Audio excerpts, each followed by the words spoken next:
the economic survey is out and the countdown to the budget has begun. The economic survey may not necessarily be prescriptive in terms of what the budget may or may not say, but it does give you a sense of the state of the economy, and it gives you ideas on what the government's thinking might be as far as key reforms are concerned. Joining us now is the Vice Chairman of the NITI Aayog, Arvind Panagariya. So thanks very much for joining us on CNBC TV 18. A lot of the ideas that you've talked about in some form or fashion are reflected here in the economic survey, whether it's the focus on sectors like apparel, leather, etc. It's the need for a bad bank. A lot of those ideas have been talked about by the Chief Economic Advisor. But I want to start by talking to you about growth, because this is perhaps the first clear indication officially from the government in terms of the impact of demonetization and the projection of growth going forward. It says the cash squeeze will have a significant implication for GDP, reducing 16-17 growth by between quarter to half a percentage points compared to the baseline of 7%. Recorded GDP will understate the impact on the informal sector, and that's largely because they're not captured by IIP, so on and so forth. For 17-18, you could see it as a wide range of 6.75 to 7.5%.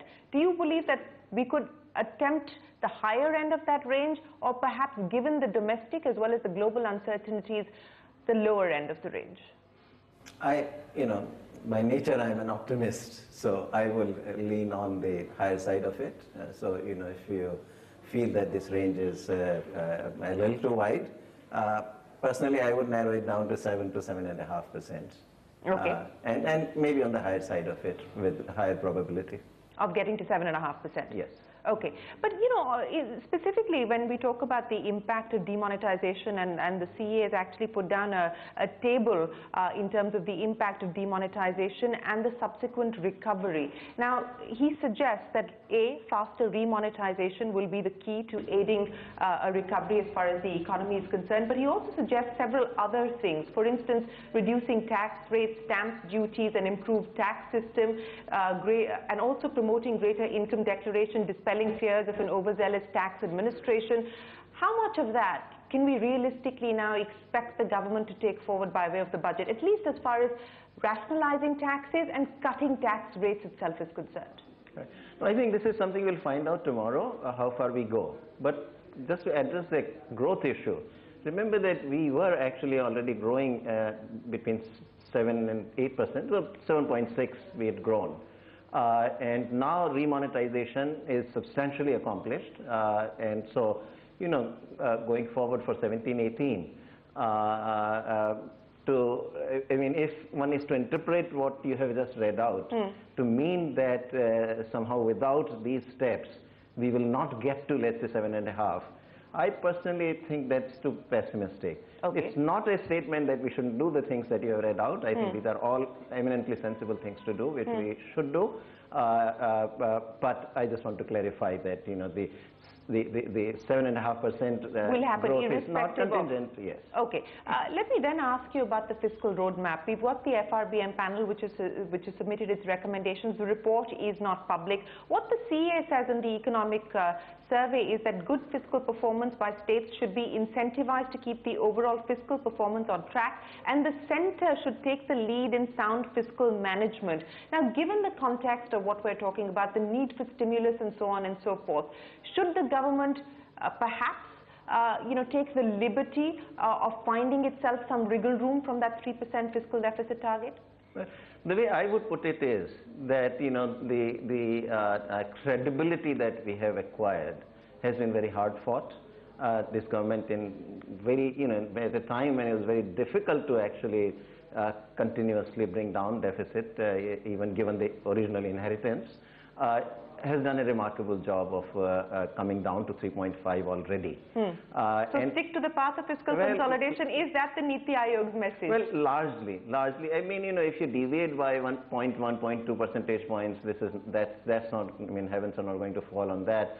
But if you really, even choose to stick to just 3.5, or certainly, if you go from 3.5 to 6 or 7, I think that's a very bad signal. So if 3 were to become 3.1, 3.3, 3.4, you're saying that should be okay?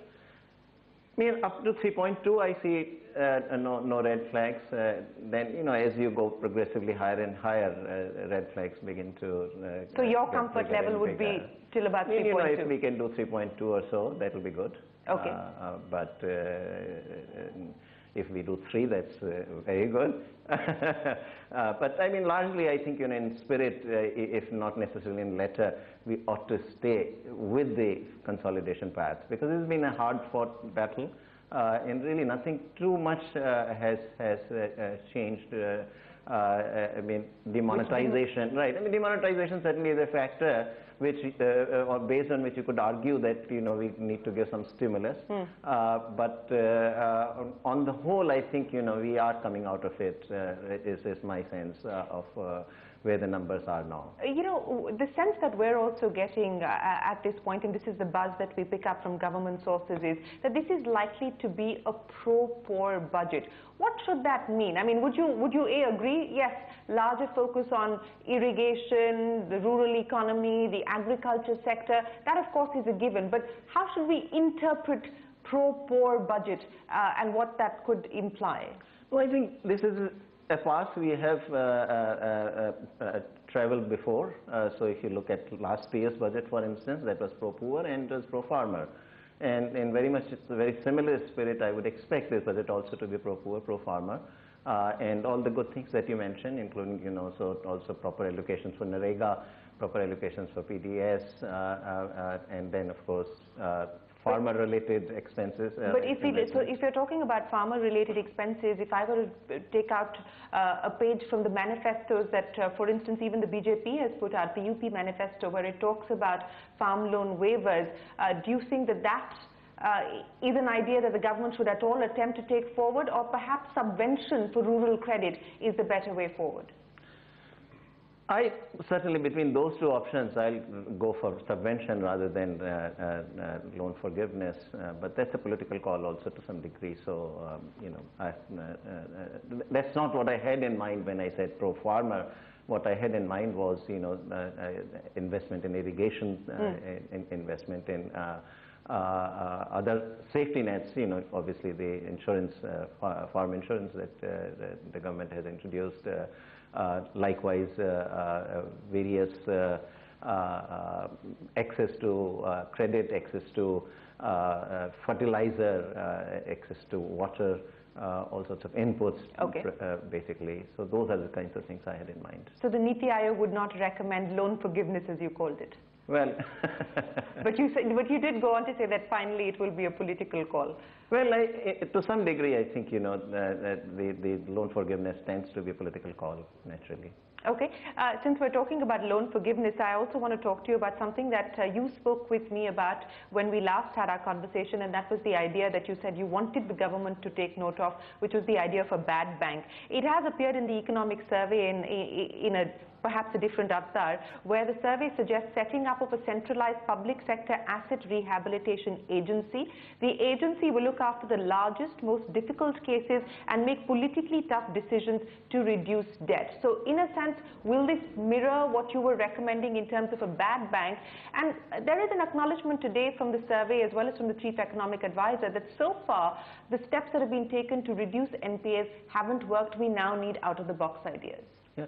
Well, as time passes, clearly the need for action similar to what the economic survey recommends begins to take greater importance, because not only we have not, recapitalization has helped to some degree, but doesn't go far enough, and surely in terms of actual NPAs today, significantly larger NPAs, public sector banks, 12%, I think. 12% of gross advances for public sector banks at the end of September 2016. Right. So it certainly, there is realization within the government that something needs to be done. Whether it will be an ARC along the lines that the economic survey argues, or it will take some different form, I think it's still subject to discussion and study. This is a complicated area technically as well as to execute it with efficiency. Given what you're saying, you don't necessarily see this in any form or fashion being addressed by way of a budget announcement? Budget announcement in the sense that the intent for the government to want to set up, for instance, this public asset rehabilitation agency? I think it's too early, in the discussions. I don't think the roadmap exactly what to do is clear on this still. Okay. At least even in my mind, actually, I must say that, you know, there are alternative ways to do it. And how you do it, I don't think it's so clear. And therefore, you know, on the one hand, if the budget makes some sort of announcement, I'll be quite happy with it. You know, it may be an open-ended kind of announcement that the government is going to take a look at this and alternative instrumentalities would be looked into. Something of that sort can be said. But on the other hand, you know, I don't really think, I mean, my own prior is that you will not get that kind of announcement in a budget.